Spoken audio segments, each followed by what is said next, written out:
Henry Cavill's having quite a moment. He's been cast as the new Superman, he's starring in the new film Immortals, and he's about to experience his first big fan convention. We're here in San Francisco for WonderCon, and we're waiting for Superman.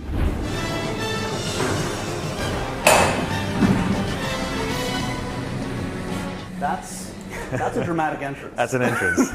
How you doing, mate? How are you, man? Good. Okay, so Henry, we're about to walk, not the floor, but the mezzanine level overlooking WonderCon. Have you ever done anything like this before? No, it's my first time. Have you been prepared? Well, let's hope so. What have they told you coming into this? They haven't really told me much apart from, just enjoy it. Do your thing. Obviously, you've got a couple little projects coming up. Immortals, it's November. Yes, that's and this other indie Superman coming up a little bit after. Oh, yeah, just a small little job. Yeah. So these are like the core fans, though, that are going to kind of make it or break it. I feel like no pressure, but if they don't like your stuff, you're screwed. Well, I better do a good job then. No, but I mean, do you know what I mean? Like, do you feel any kind of like weight on your shoulders that like these are the fans that probably matter most in a way to projects like these, right? Yeah, absolutely. Do I feel any pressure? I think there's always pressure. The question is whether you allow yourself to be affected by it. Right. Because it's ultimately a destructive force. If you're going, oh my god, and you're panicking, right. Just go, okay, right, do my job, and let's hope everyone likes it. Do some autographs, signing, that kind of fun stuff? Tomorrow, I think, yeah. So is that fun again, or is it kind of weird to like, I mean, now that, you're on the cover of Entertainment Weekly, and you've got the big role, that's, the fame level's kind of gone up a little bit for you in recent months. Yeah, a touch. A touch, right? Yeah. Are you noticing it? Not really, not yet. I mean, with Entertainment Weekly and all sorts, yes, you notice that, but I've been hidden away, so I haven't quite felt the full force of it just yet. So this is like your coming out party. Here we go. Yeah, let's have a look-see.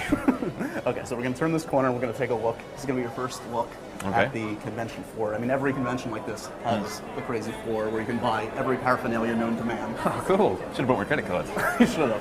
I was going to hope that you were going to buy me something. Great. Yeah. Okay, I'll buy you something. Well, it depends what you say about me. Then, right. yeah. Okay. All right, so here we are.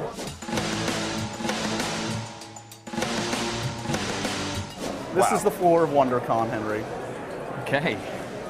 That's not a green screen, that's actual real. That's incredible. Fellow DC superhero. I know, it's all in the family. Good work. Ryan's here too. You Okay. guys could have a little team up maybe. Yeah, there you go.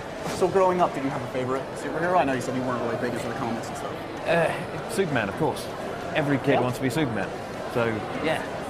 Simple answer. What about Superman? Was it just that he was like he's the best. He's the original. He's the first. Right. He's the Superman. So yeah. Did you ever dress up as him as a kid? I'm sure I did at some stage. Sure I did. It's incredible. It is incredible, right?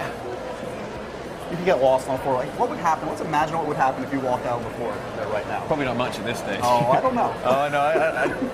Well, we'll have to test it out. See what happens. Yes. I will give you $100 if you wear a cape and an S. A lot more than $100. $1,000. Warner Brothers are doing a lot more. Yeah, you need to get into a bidding war with Warner Brothers. Yeah. Does it feel like at this point, obviously you've had your close calls before, but now that all this is happening, Immortals is happening now, Superman's happening now, does it feel like this is the right age for you to kind of dive into this kind of thing? Absolutely, yeah. I mean, as much as I wanted it at a younger age, I think, you get to a certain point in your life, you go, okay, cool, I'm ready for most things now. Back then, you believe you're ready for it, and you're like, yeah, I'll do it. But as soon as it happens, you think, oh, okay, this is a little heavy. And I'm glad it's happening now as opposed to any other time. Right. So when you landed the big one, what was that feeling then? It was less about nerves and more about excitement at this point? Landed the big one, surreal, absolutely surreal. I mean, it took me about half an hour just sitting down. I got the phone call and then, ran around the house screaming for about 20 minutes. And then sat down and thought, Superman, that's insane. And it took me a good long time just to, kind of get used to the idea. I'm still not used to it. I think until I actually physically don the cape and I'm on set, will it sink in? But for now, it's just a whirlwind ride and see how it goes. And when you put on that costume for that audition, I mean, do you feel super or do you feel silly? I mean, what's the... For the audition, you're more worried about doing the job right, as opposed to how you're feeling in the moment, and that's the only thing going through your mind.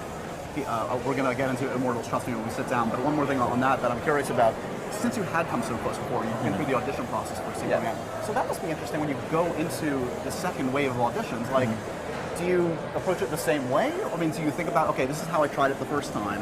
I think you approach it the same way, because if you got through to that second bit, then the chances are they like what you did. And if that's not the case, then the director's going to tell you how you want it done anyway, because that's what the director does, and you just follow what he says. Okay, so we're going to get into, speaking of cool directors, you have Zack Snyder, but you also have Tarsem, who's quite a visionary on Immortals. Yeah. So let's sit down and chat about Immortals. This is going to be a ginormous, crazy film in November, right? Yeah. All right, good stuff.